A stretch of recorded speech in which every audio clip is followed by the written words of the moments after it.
We'll get back to the pod in a moment, but first I have to tell you all about this game-changing product I use before a night out with drinks. It's called Zed Biotics Pre-Alcohol. Pre-alcohol is the world's first genetically engineered probiotic. It was invented by PhD scientists to tackle rough mornings after drinking. Here's how it works. When you drink, alcohol gets converted into a toxic byproduct in the gut. It's this byproduct, not dehydration, that's to blame for your rough next day. Pre-alcohol produces an enzyme to break this byproduct down. Just remember to make Zed Biotics your first drink of the night. Drink responsibly and you'll feel your best tomorrow. I won't lie, I was a bit on the fence about Zed Biotics initially, but I gave it a shot and I was impressed with the results. Vacations, weddings, birthdays and reunions, there's so much going on. Get the most out of your summer plans by stocking up on pre-alcohol now. Go to zedbiotics.com/race to get 15% off your first order when you use RACE at checkout. Pre-alcohol is backed with 100% money-back guarantee, so if you're unsatisfied for any reason, they'll refund your money, no questions asked.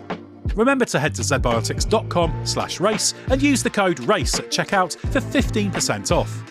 Thank you, Zed Biotics, for sponsoring this episode and our good times. This episode is brought to you by Michelob Ultra. Michelob Ultra is perfect for more than just the summer heat this year, because not only is it refreshing and crisp with only 95 calories, but Ultra is also the official beer sponsor of Team USA at the Olympic Games Paris 2024. Celebrate every point, race, and moment with Team USA and Michelob Ultra for the Olympic Games Paris 2024. Stock up on Michelob Ultra and cheer on Team USA. Enjoy responsibly. Copyright 2024 Anheuser-Busch Michelob Ultra Light Beer, St. Louis, Missouri. The Athletic.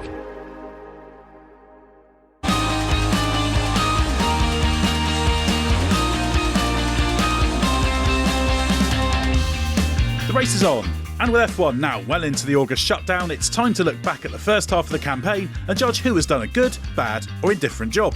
I'm Edd Straw, and joining us to grade all 10 F1 teams based on the season so far are Scott Mitchell-Malm and Mark Hughes. Scott, how's your season been so far? How would you rate yourself against expectations?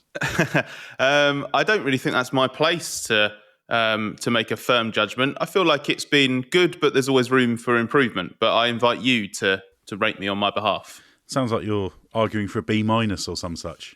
I think a B. I mean, if you're feeling generous, the teacher's in a good mood, B+, but I'm happy with a B. That's what it's all about. That's the tagline of the podcast, happy with a B. That's about our level. And Mark Hughes, always an A-grade season from you. I'm sure you must be happy with the first half of the year. As Scott says, there's always room for improvement. But it's been an enjoyable season. It started out of just a sort of reprise of last year, which was a little bit disappointing. But you're still, there's still fascinating stuff to find, even when it's a season like that. But then it flowered, didn't it? The whole season flowered. So yeah, there's been lots to get into. You don't post numbers like Mark's posted numbers in terms of Grand Prix analysis without constantly realising that there's sort of more to be gained, more to be done. That's why he's the great of the game. Exactly. Always constant push for improvements, and it's never enough. The Max Verstappen of F1 journalism. Stop it now. Right, well, let's stop that, as you suggest, and get on with what we're actually here to talk about. And it's all about rating the teams, not against each other. The points table does that pretty effectively, but relative to expectations. So that means, for example, a team that might have been expected to finish last, but is second best, will get a higher grade than one everyone was expecting to be at the front and is first. We'll use the traditional school grading methodology, so that's A through F, with the option of appending a plus or a minus. So, Scott, we'll come to you first for Sauber. Can you lay out what the expectations were for Sauber and how it measures up? Yeah, so I would say for Sauber, the expectations were, as we get another step closer to it becoming Audi's full-on works team in 2026, and the news early in the year that Audi would be taking over 100% of this team, not just 3/4 of it.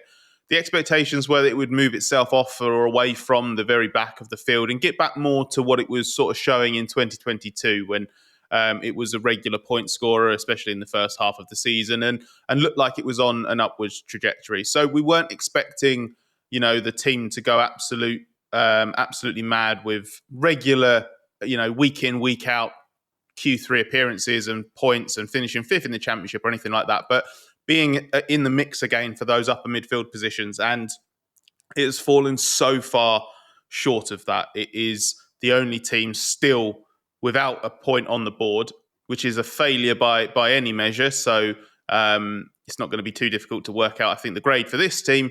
And everything about it, I think, bar maybe the drivers, who I think kind of get a little bit of a free pass because of how bad the car seems to be. But it just seems to be falling short. It still had pit stop problems at the start of the year. The car was decent, but then immediately got outpaced by rivals. It hasn't really convincingly shown that it can develop still. Rate of development still seems a bit slow. So I think this is a team falling short across the board. So you're arguing F for fail. I think it's difficult to argue with that given the no points and slowest on average. Mark, are you surprised by how poor Sauber have been? They seem to have a car that's a bit all over the place. They can't get a car that works across the speed range. It's not great over bumps. Sometimes they get qualifying pace but not race pace out of it, and vice versa. It's just a bit all over the place. Yeah, it just seems to have stalled, and I think everybody's developed around them. Everybody's sort of gained a more refined understanding of how you get this generation of cars to work, and it seems like Sauber have just they're still back in 2023, and it's just you do that and you're soon going to be at the back, which they are. They're the slowest of all the teams when you measure them. Their qualified performance as percentage off the pole position. As an average for the season so far, they're quite a bit off where they were last year over the season. So it just seems as though this sort of let's look to the future and build for the future. It just seems just to ring a bit hollow when you seem to be disinterested in the present. So unimpressive all round, really. The worst thing about it as well, I think, is that they haven't even got the mitigating circumstance of at least they're getting the most out of what they have week in, week out. They continue to make slightly strange strategy calls. They don't seem to be particularly sharp on race execution. And that while elements of it have improved since the start of the year, for example, getting a fix for their pit stop problems and not being as woeful as they were in those opening races, it still feels like a team that is just not sharp enough. And to the point of what this season was meant to achieve off track, it was meant to be a kind of big progression towards that Audi status in the future. And right now, it feels like any massive gains that are going to come in the next couple of years as Audi, all they're going to do is restore this team to midfield respectability, because that is how far off they are of that at the moment. So whereas the hope would have been if they can establish themselves, really competitively in the midfield, then those final steps as Audi would be what propels it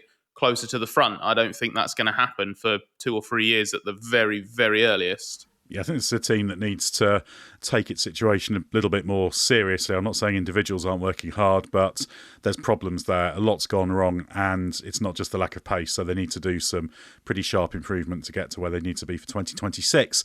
Let's move on to Williams now. Mark, 9th in the championship. What do you make of them?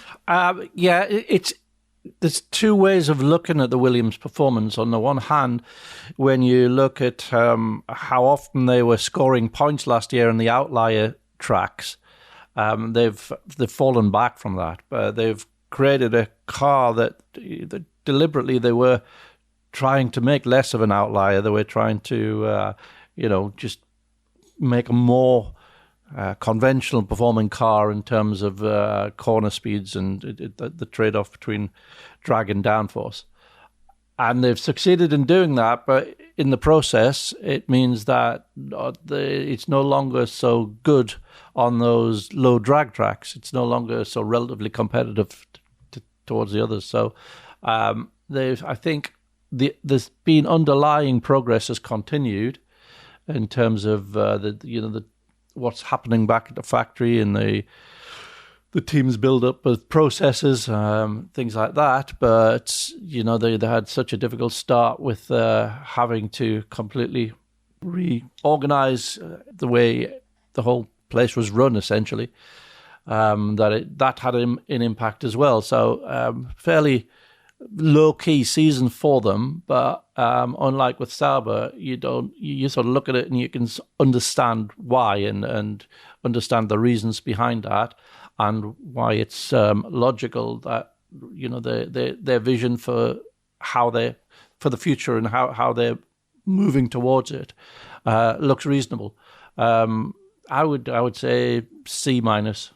It's an interesting question, isn't it, Scott? Because there's a couple of different ways you can look at it. I think if you look at the wider context, you become a bit more generous. But if you look at purely the localised 2024 side of things and the things that have gone wrong, then you could argue lower. So how do you see it?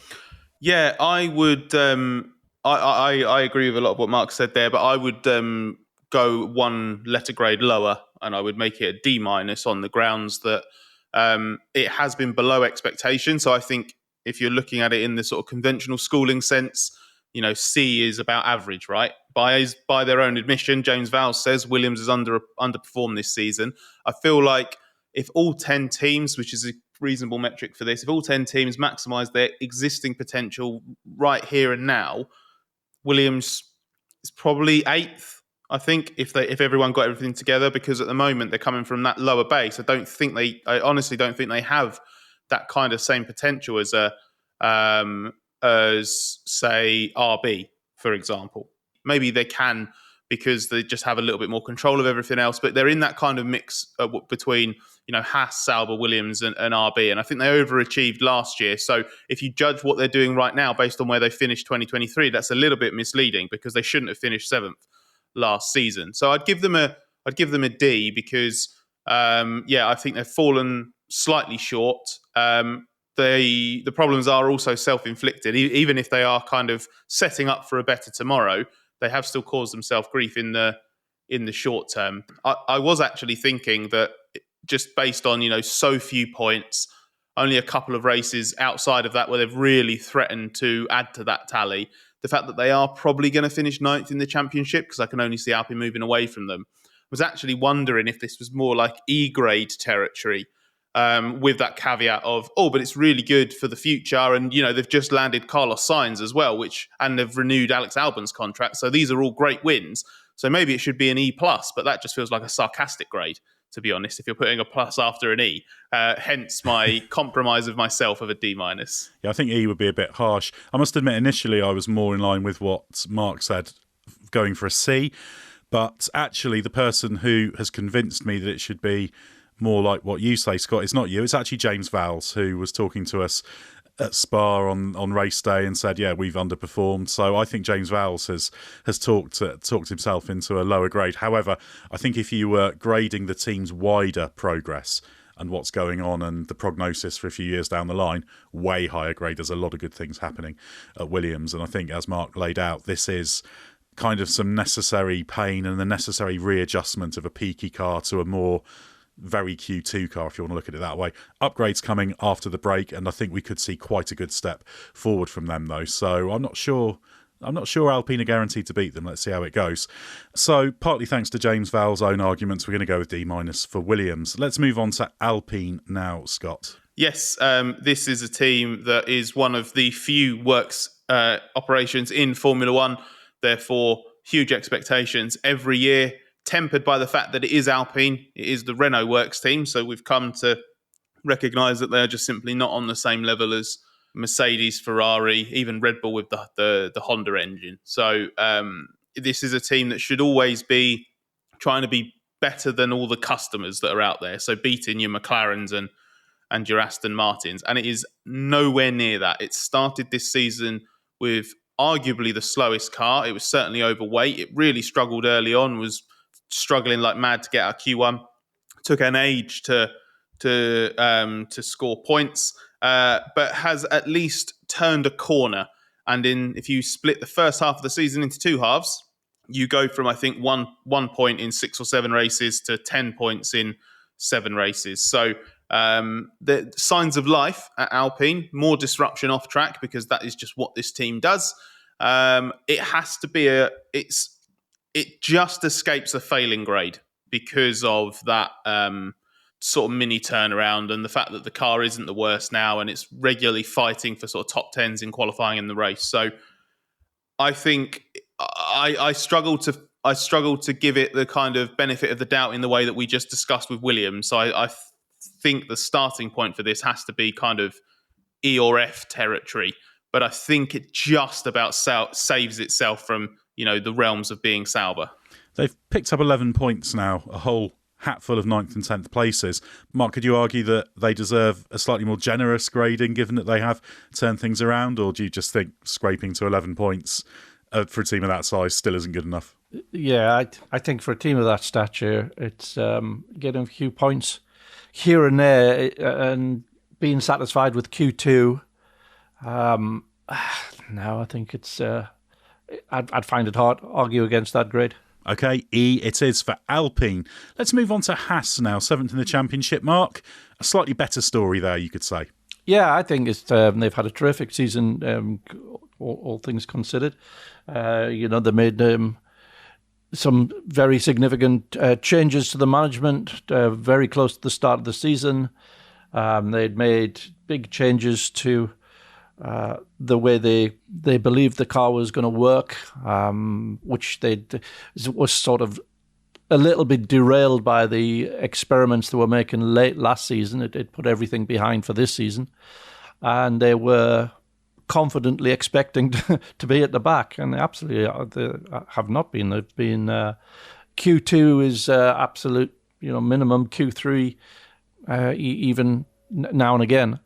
Hülkenberg in particular has put some great qualifying laps in, and they've followed up with good operation. It's not been flawless, but it's been pretty good, and I would say A-, given the level of expectation and given what they've actually produced. I think they've under-promised and over-delivered quite spectacularly.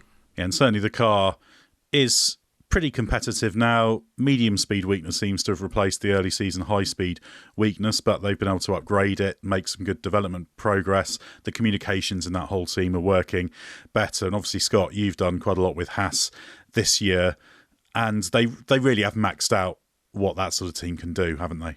Oh, definitely. I think I'd even go so far as to say, to Mark's point about under-promising and over-delivering, I'm not even sure they were under-promising, because when I spoke to Ayao Komatsu at Spa just before the summer break, and I said to him, my judgment from the outside is if all 10 teams maxed everything out, Haas should be last, and last by quite a margin, considering it's still the smallest 100%. team. And he replied, he just looked at me like it was the dumbest thing anyone's ever said and just went, yes. Of course. It's like, why do you need to check this? It's obvious. And he said that... well, I would say there's one person who is quite significant in the Haas organisation who doesn't necessarily see it that way, and that's the owner. Yeah, classic Kevin Magnussen attitude, thinking that they should be winning everything. So Gene Haas, of course. Yeah, so Komatsu was explaining that back in the off-season, and this is, why I brought up Tabs' point, is that and this is why I brought up Mark's point, the Komatsu claim that they should be 10th and they expected to be 10th, it wasn't just rooted in sort of where they were last season and how much they needed to improve, because obviously they were dire last year with the tyre chewing nature of that car and the lack of race pace. But it was in large part because Komatsu was just looking at it on balance and thinking, actually, even if we do a good job, we might still be last. We can't rely on others to underachieve. So, yes, they've done a very good job. I think this is kind of like what the best we saw of Haas a few years ago, and then some more, because they've actually shown they can develop a car during the season as well, and they can kind of keep that form going to the point where weekends like Belgium, just before the break, are aberrations. Both cars out in Q1 looking uncompetitive, just seem to be lacking in outright performance. That's unusual now. So I think actually Haas went into this season genuinely thinking 9th or 10th, maybe we can eventually sort of snipe for some points. And to be in the mix in the way that they are, looking like they're going to embarrass at least a couple of teams.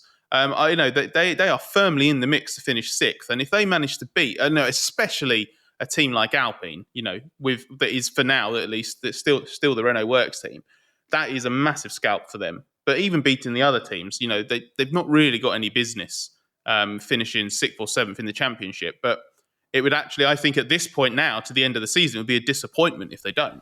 So what are we thinking grading-wise? Mark suggested A-. Would you go with that, Scott? I'd be content with that. I actually thought it might merit just an outright A, because I'm struggling to think of it. Although now that I am put on the spot with it, one or two, like for example, like the Monaco thing, where they managed to, complete screw up on the new rear wing that they brought there and got themselves a double disqualification. Maybe things like that could take the shine off. I'm easy with an A or an A minus, but I definitely think that should be the letter grade, because I don't think they could have done much more at all this season so far. Let's go with an A minus for Haas.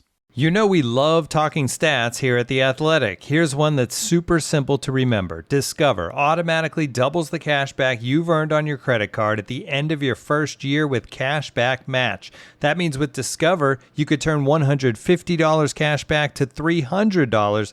That's right, you could put it towards some memorabilia you've had your eye on, or treat yourself to a premium sports network. You earn and Discover doubles. See terms at discover.com/credit card. We'll get back to the pod in a moment, but first of all, let me tell you about Grammarly. Email, Google Docs, Slack, you write across multiple platforms and places during your workday, so delivering consistent, high-quality communication everywhere is key. Grammarly is an AI writing partner that helps you get work done faster with high-quality writing for better projects, proposals, presentations, and more. Best of all, Grammarly works where you work, so you can get more done no matter what tools you use. As a journalist and podcast host, I'm constantly writing and rewriting copy and drawing up scripts. It's part of the job, and Grammarly helps make it faster. It's got some really cool features like tone suggestions to help you strike the right balance between direct and friendly in work emails. Plus, Grammarly has a ton of other great features like advanced spelling, grammar, punctuation, and conciseness suggestions to ensure your writing is professional, mistake-free, and clear. Get AI writing support that works where you work. Sign up and download for free at grammarly.com/podcast. That's grammarly.com/podcast. Easier said, done.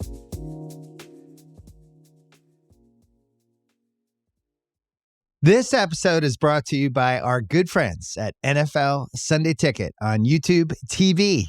I'm sure by now you've all gotten back into your Sunday routines, but they could be even better. With NFL Sunday Ticket and YouTube TV, you get the most live NFL games all in one place, every game, every Sunday, and you can even watch up to 4 different games at once with multi-view, one of my favorite inventions of this decade. It's exactly what you need to catch all the action, make your Sundays more magical, and also YouTube TV is great. I got it this year. It's awesome. Sign up now at youtube.com/BS. Device and content restrictions apply. Local and national games on YouTube TV. NFL Sunday Ticket for out-of-market games excludes digital-only games. Right, we're gradually working our way up the order now. Scott, RB. Yes, difficult and dangerous to get into letter grade territory for a team that's made up entirely of acronyms, which started the season as RB. If you're listening to this, you probably noticed that you've heard it becoming sort of V-carb more often. I don't know which acronym is going to win out or which letter arrangement, but I think I fear V-carb is winning. Yeah, and I don't like it. But very possibly. Who am I to argue against democracy? If that's what people want. Yeah, well, I'm going to stick with RB now, just because it's this is my part of the podcast, and I get to decide what I call them. So RB, I think it feels a little bit middle of the road, partly because they ended last season in such good form. And, with the elements that they are able to take from Red Bull and what they choose to do on their own, the fact that there was going to be closer alignment, Daniel Ricciardo was coming in with a full preseason this time. Yuki Tsunoda seems to be going from strength to strength. I did expect them to be leading the midfield, frankly. And then when they performed in preseason testing, I was thinking this is, all the talk was that this is a team that could be leading the midfield and maybe bridging that gap. So it feels very middle of the road because it is 6th in the championship, but it's only 6th by a small margin. It feels like it blows a little bit more hot and cold than that team would like.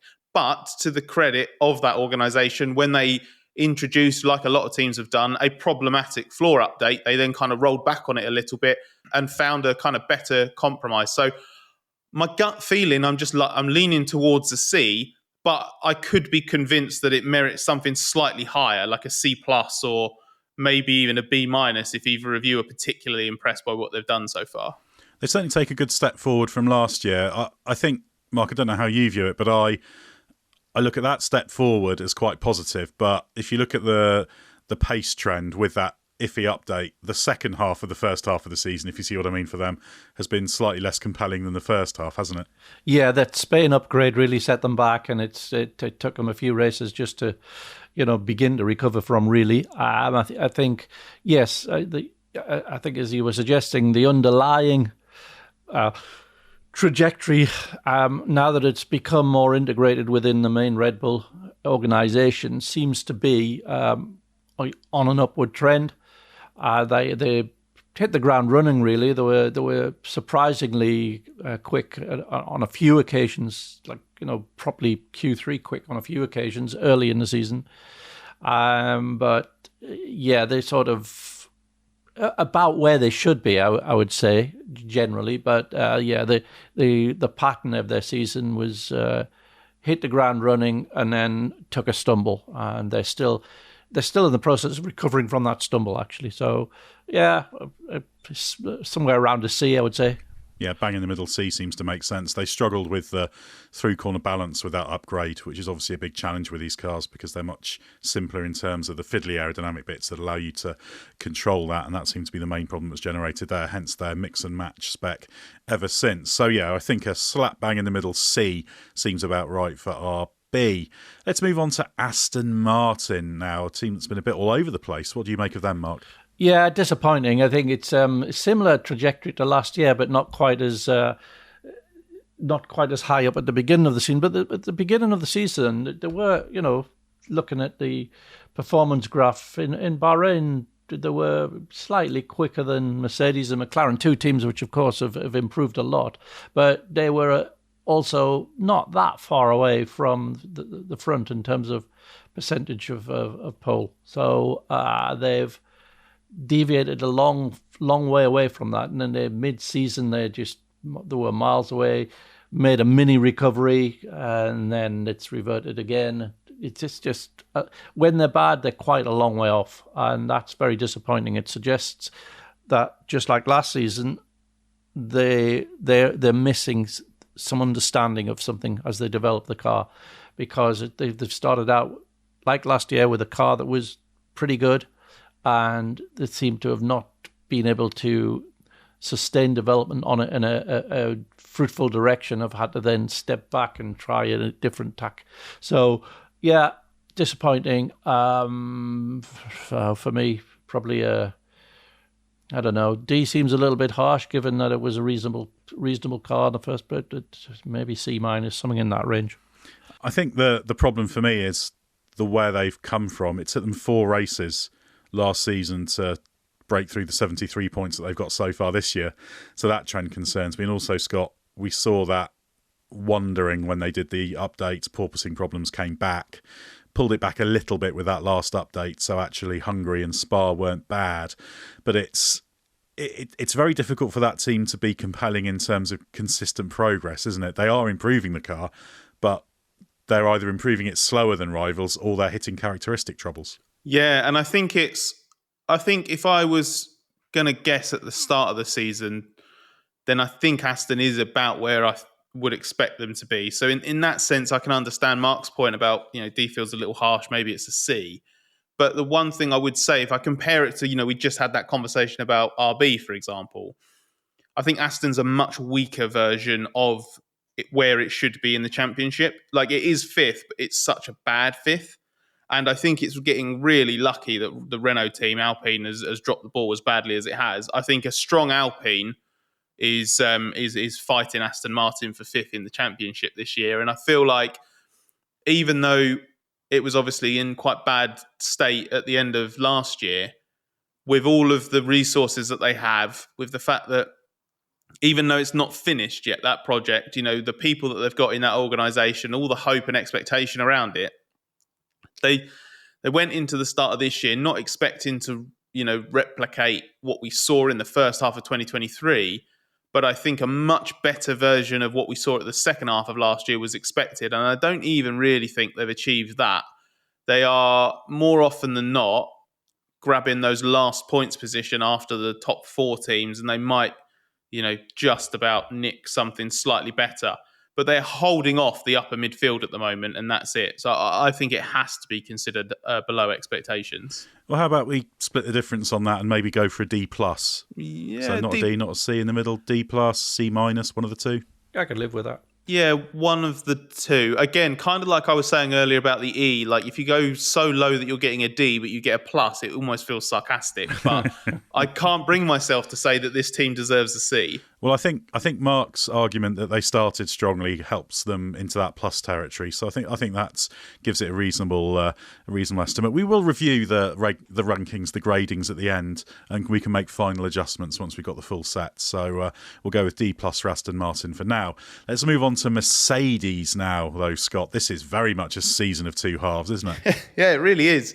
Or a half season of two halves, I should say, just to torture it more. Yeah. It's a season of quarters. Yeah, exactly. It's a season of 4 quarters.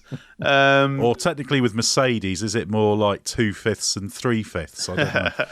It's the... if I go back to pre-season, I'm pretty sure it was this year that we discussed this, but frankly, I could be conflating all pre-seasons given how Mercedes has been. I felt at the start of the year like this was big trouble for Mercedes with kind of the noises in the camp and how underwhelming, especially the first 2 races. If you took that opening part, pre-season testing, round 1 and round 2 in Saudi, as kind of one collective bit, it was really worrying. It was just objectively worse than the last 2 years if you judge them as a whole. And you think if it's the 3rd attempt at doing this and you're still this far off, then what hope is there? I said it on a recent podcast that fair play to them for showing that underneath all of that was actually quite a good car. But I love the way that they've just chipped away at it for starters. I love that it's not just, they've spent 4 or 5 months working on something, brought, a colossal upgrade package, McLaren-esque, for example, last year, bung it on the car, and then suddenly they're fighting for podiums. I like that it's kind of been a gradual process. To me, that kind of shows an actual understanding because they've been able to address individual areas, and as they just, as each weakness gets kind of improved, then the whole just becomes greater and greater. They've worked themselves into first podium contention and then victory contention.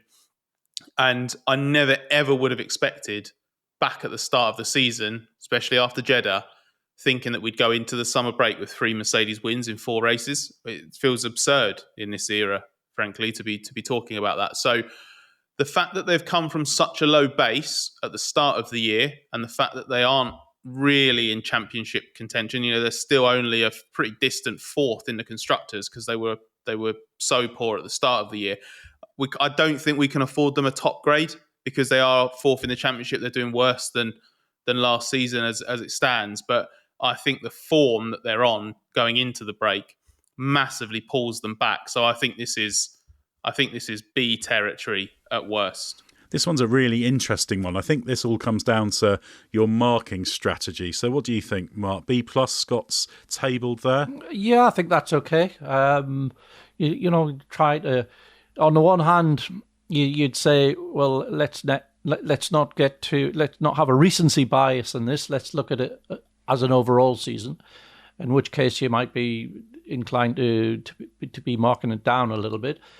But actually, that process, it's not by accident that they've improved. They have gone through systematically, as Scott was saying, and identified and used the science just to keep their heads down, and eventually the breakthrough was made. The breakthrough was made with the new wing that came at Monaco, was on both cars from Canada, and really ever since then that has looked a transformed car, and at its best, we capable of running at the front and winning races on merit.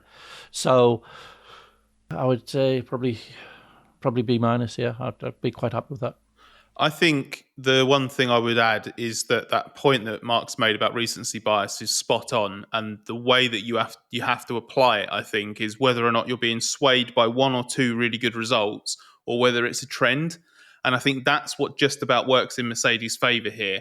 because it's not just that. I know I said 3 wins in 4 races, and that's particularly impressive. But if we go in that a half of 2 quarters kind of territory, you look at them in the last sort of, let's say, 6 races versus Ferrari, for example, and even Red Bull. They do not look like the 4th team in the championship. That championship position is almost a little bit of a red herring because of how low the starting point was. So maybe B+ is slightly overselling it, but I think B territory is fine. Well, should we split the difference? Mark on B-, Scott on B+. Let's make it a B. Makes perfect sense. I think it is important to factor in the trajectory as well, because although there's been some fortune in the wins, as you said, Scott, the car has made a big step.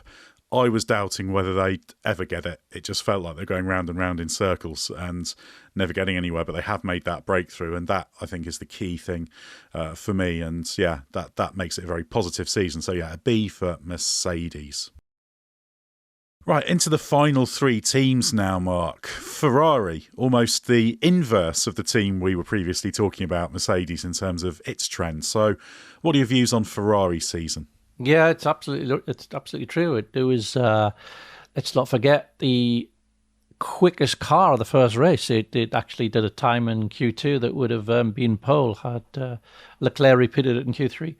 But it was never outright. There was never any phase of the season where you thought, yeah, the Ferrari is a form car. There was occasion like Monaco, it was fantastic, but it's always fantastic around there. It's something in its low speed behavior and its power unit characteristics that help at low corner speeds like that. And Leclerc himself as well is a big factor in that. But yeah, it was the number 2 car for quite a long time, and then it was the number 3 car, and now it's the number 4 car. So yeah, you can point to the upgrades that haven't worked. The Barcelona one. That you can say, well, yeah, as soon as they understand that and fix it, we should be back to sort of more like what we had earlier in the season. But during that time, Mercedes and McLaren have made great strides, so I don't think that's a given. So, yeah, probably a C-, or even maybe heading into D territory. What do you make of that, Scott? Obviously, it all comes down to how you slice and dice the trajectory, doesn't it? Because you could make the case of, well, Ferrari's got 345 points, Mercedes has got 266. Mercedes had finished ahead of them in the championship last year, so you can argue it both ways, can't you? No, you can. I think this might be the hardest team to judge on the balance of the season so far, because what Mark was saying, kind of how strongly it started the year and where it faded to in terms of actual car performance. But then you kind of take a step back from that trajectory and go, well, they are still almost second in the championship. The form's not with them, and they'll probably fall further away from McLaren, but they're still in that fight. And the fact that they're that close to McLaren means that they're not actually a million miles away from Red Bull. They still have Charles Leclerc fighting for second in the Drivers' World Championship, and they've still won a couple of races this year. So actually, hang on, is it as bad as the last few events make me feel it is? Again, sort of referencing that recency bias. So I'm really torn. I genuinely think like the two of you could make very compelling arguments for a B or a D, and I'd go, yeah, do you know what? They're right. It could be that, and I don't want to say that means it kind of defaults into C territory. But I just feel if I compare it to Mercedes, then based on sort of what Ferrari had done kind of last year and where it was kind of heading and how it started this season versus Mercedes, which just sort of felt a little bit up and down. At the start of this year, given how strong 23 seemed to be and what the vibes were coming from the team, I just expected more from Ferrari. I expected them to build on that solid base. I thought they had a good foundation. And it feels like, if anything, they're kind of making their situation worse for themselves and not going with the others. So, yeah, I feel that moves it away from being a B for me. I'd sort of be happy with it being sort of somewhere around a C. D might be too harsh, but some kind of C grade. I'm wondering if it's a C- with the trajectory dragging it down to minus. They have got 2 wins. They have got a decent haul of points. So it's sort of, it's within the range of what's okay for Ferrari. but Yeah. which I think sort of lands it on a C, and then the minus reflects that dubious trend. That's the way I'm sort of thinking. If that's the case, we can review the final grades later on, of course, as you mentioned earlier, Ed. But if that's the case, then I'm wondering if Mercedes and Ferrari is the same letter grade, but at each end of the spectrum. It could be, because they feel like two sides of the same coin almost. to a point, but I'd always favour the positive direction of travel. That would be the thing for me. But that's why I'm saying Mercedes would be a C plus versus Ferrari is a C minus.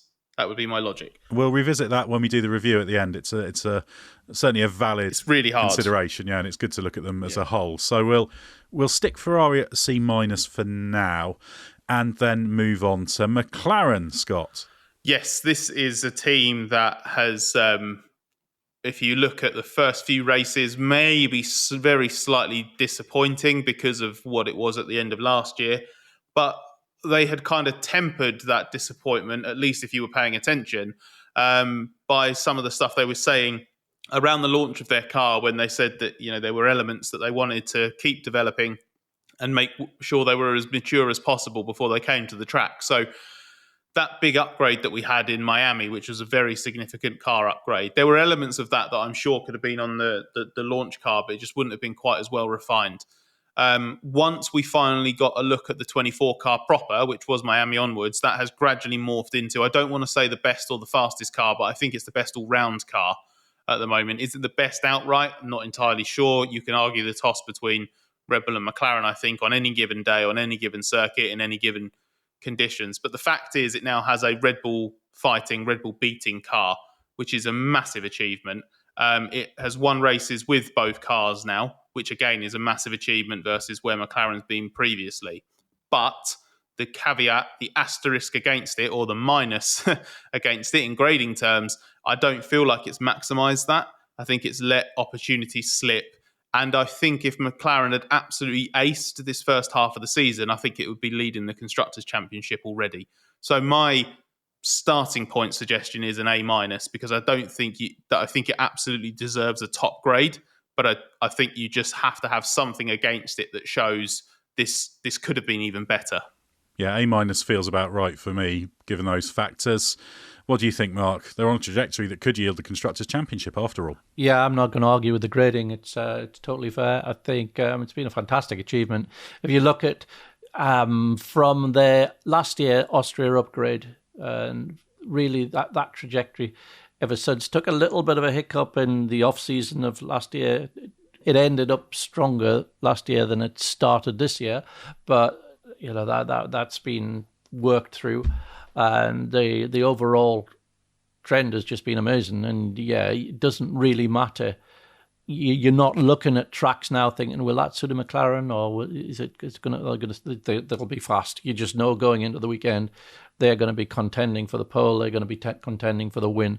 It's just that's the level that their car is at. So that's an amazing achievement, and a testament to all of those that have made that transformation over the last, probably 3 or 4 years, really.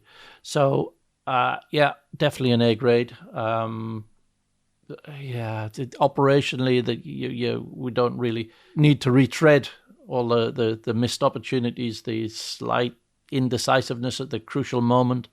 That's all that's keeping them away from being absolute top rank, probably class of the field even. The sort of sub kind of debate within McLaren, which I might ask you for your opinion on, Ed, just because it would just be interesting, is we're obviously judging the teams here, but driver performance within that can obviously make a big difference. And I feel like there's obviously been a lot of conversation about whether Lando Norris is making the most of the most competitive car he's had in his F1 career at the moment. So just if you keep it to 30 seconds or less, Ed, how different would you judge the two McLaren drivers? Like if we were grading the drivers versus grading the teams, are they? Is it much of a muchness, or would you feel a little bit more critical of Norris, for example? Well, Norris has got the experience advantage, so you'd maybe have expected him just to iron out some of those rough edges, but they're only minor ones, and he has more often been the quicker of the two drivers. So I think they're two drivers who have got a similar a similar ultimate potential. It's a battle that's playing out. So I actually think that's been a strength for them, which is reflected in the fact that the Constructors' Championship is happening. If one's a bit off their game on a given weekend, the other one almost certainly won't be, which I think is very, very positive for them. But yeah, I think the main thing with McLaren is they'll be a little bit disappointed to look at it as only having 2 wins and a lot of second places. Now, I think you can say Silverstone they should have won. I think if they'd won Silverstone and maybe picked off 1 or 2 of the other ones that they were in the hunt for, that would be the sort of A+ season. So I'm inclined to agree with the A- kind of territory. And yeah, I absolutely think the drivers are part of that, and they've been good. But ultimately, neither Norris nor Piastri has been as good as Max Verstappen has over the course of the season. So that is a point of difference. But then again, if you take their average and put it against the team we're about to look at, then that's a positive. So again, so much of this depends on your perspective and how you look at it. So we'll go with a provisional A- for McLaren. Let's now finish off with Red Bull, Mark. On top of both championships, can't say fairer than that, or can you? Oh, there's always room for improvement, as we were talking earlier in the podcast. But the level of domination we saw last year was always going to be down from there. It was difficult to see that incredible season being sustained. It looked like it was going to be at the start of the year, and I think that was an achievement in itself. And the fact that they kept everything just delivering these dynamite performances on track when, behind the scenes there were all sorts of strains and difficulties with the legal case that was happening and the internal investigation, all of that, and the issues between Jos Verstappen and Christian Horner, Helmut Marko and the Austrian management. It was a mess, but yeah, if you didn't know any of that and you just looking at what they were turning up and delivering on the circuit, you would never have known any of that. It was quite extraordinary, really. So yeah, they've continued to always be a factor, even as Mercedes and McLaren have improved their car. And I think that's the distinction we should make. It's not that Red Bull have done a bad job with their car or they've not developed their car. I think it's just the fact that they're continuing at the level they were at, and McLaren in particular and Mercedes more recently has really stepped up their game. So it's as ever, it's all relative. It's all relative to the competition. So operationally, they've been rock solid. I think when you had that tricky moment at Silverstone, right, when do you come off the intermediates and onto the slicks? When do you come off the slicks? You knew it was going to be Verstappen and GP that called that right, and they did, and everybody sort of followed them. So they make all the right calls, and Verstappen pulls them out of any sort of difficulty that they might get in usually, and it's still absolutely a front-rank team. But yeah, how do you assess that in terms of grading, in terms of expectation? For me, it's probably B+ or A- territory. Yeah, I must admit, I kind of tend towards going for a B, given the sky-high expectations, and also Sergio Perez's contribution of late dragging it down a bit. What do you make of that A versus B argument, Scott? It's really difficult. If I'm judging it from a pure sporting perspective, I don't see how it can be anything less than an A, because they were leading both world championships, therefore they're in control of both world championships. Max Verstappen's won half the races so far again, and they've weathered the most almighty storm off track to continue to be the class-leading operation on it. Mark's list of ridiculous situations that Red Bull's had to fight or found itself in this year, I don't think he didn't even include Adrian Newey leaving, which is just another thing to throw into the mix. And the fact that cracks have been starting to appear lately between Verstappen and the team with some of the comments he's been making. So if I look at it, that sporting achievement so far, in the face of all of that, and just objectively who has done the best job this year, I've really struggled to see, like, you could honestly have made such a compelling case for it being an A+.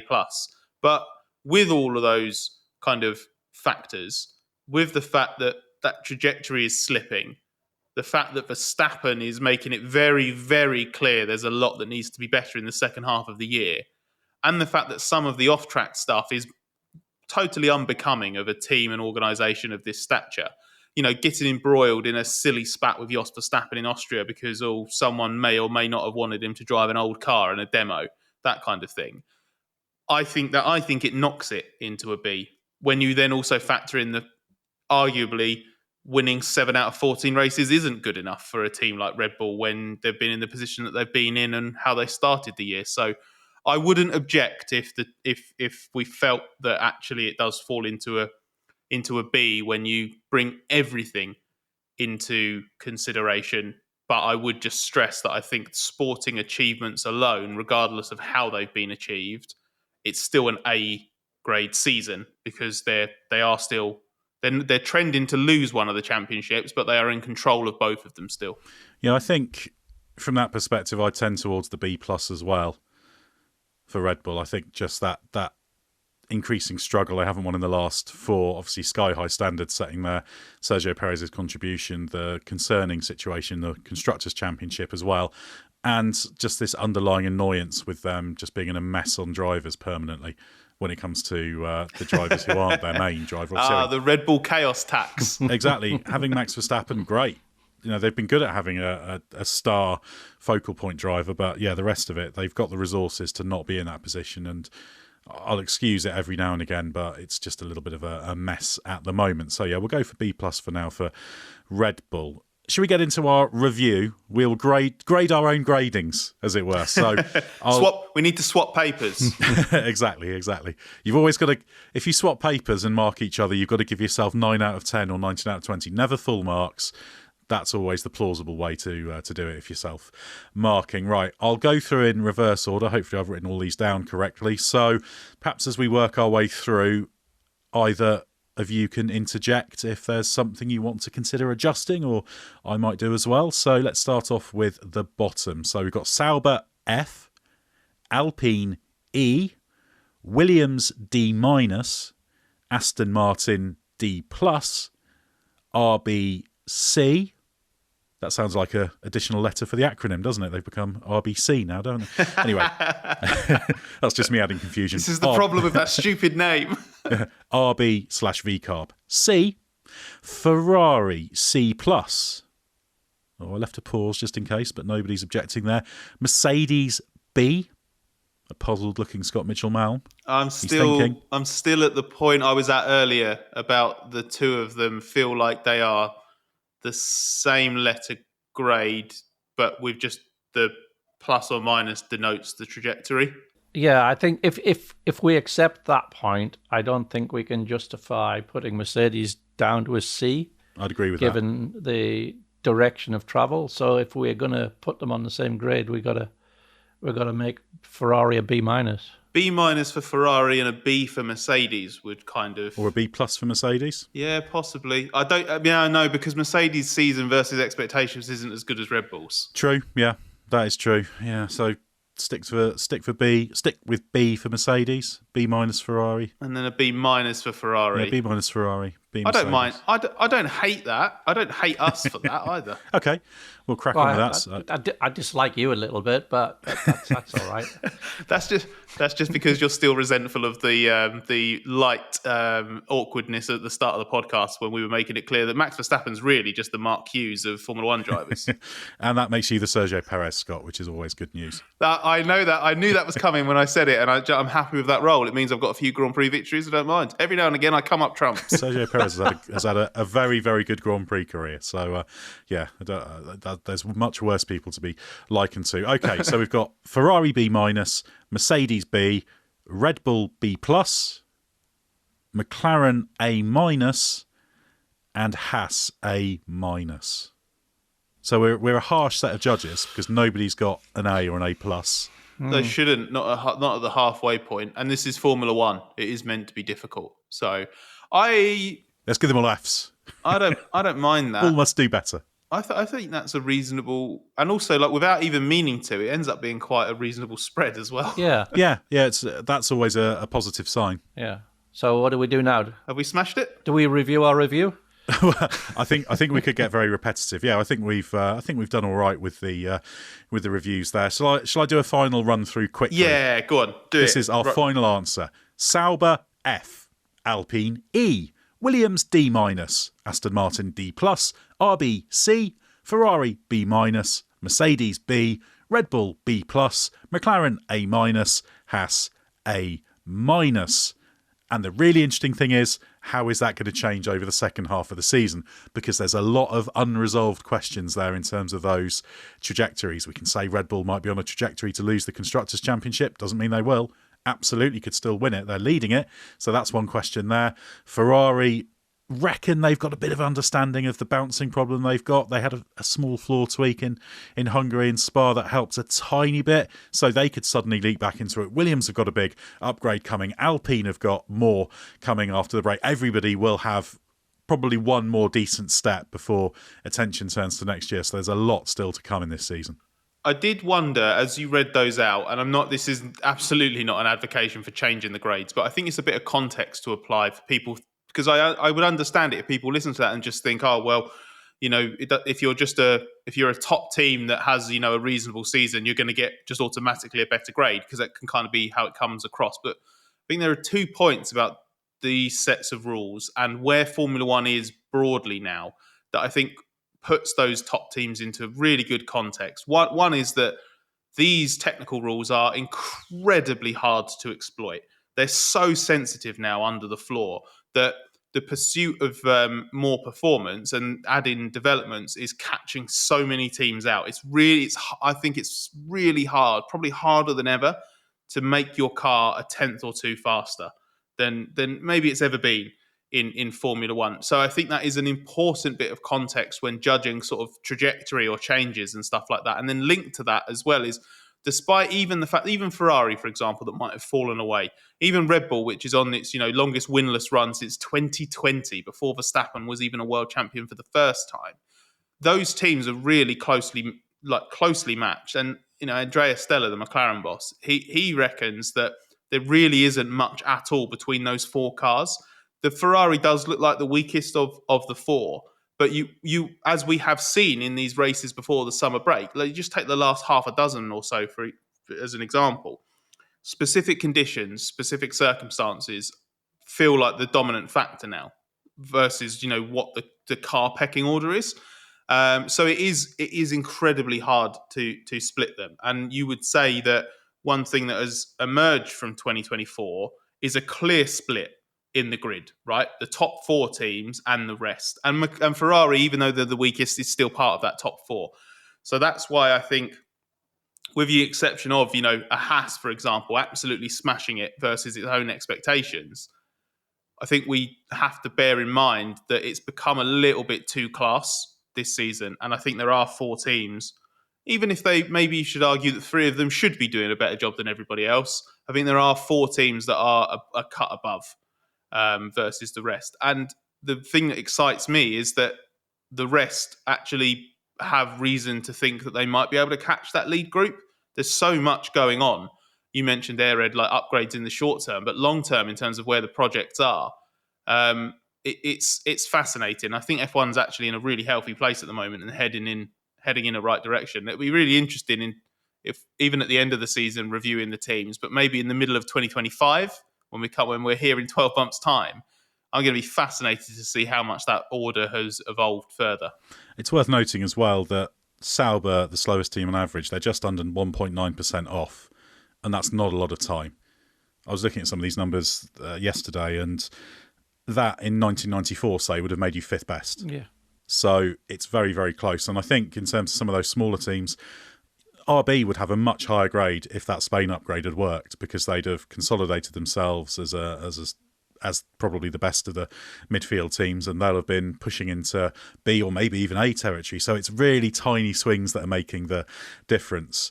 And yeah, it's ever changing. Mercedes has shown us how quickly the picture can shift, and yeah, we will see these grades fluctuating, and that's why you can only really judge teams based on the slightly longer term over the next few years. which I think Williams would have loved if that was the thing on this podcast, because they'd have got a much higher grade than their current D-. But loads more to come in the second half of the season. It's great to have this mid-season break by way of pause to reflect, and then we go again at Zandvoort.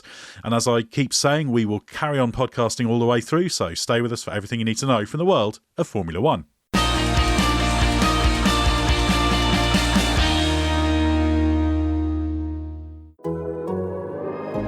The Athletic.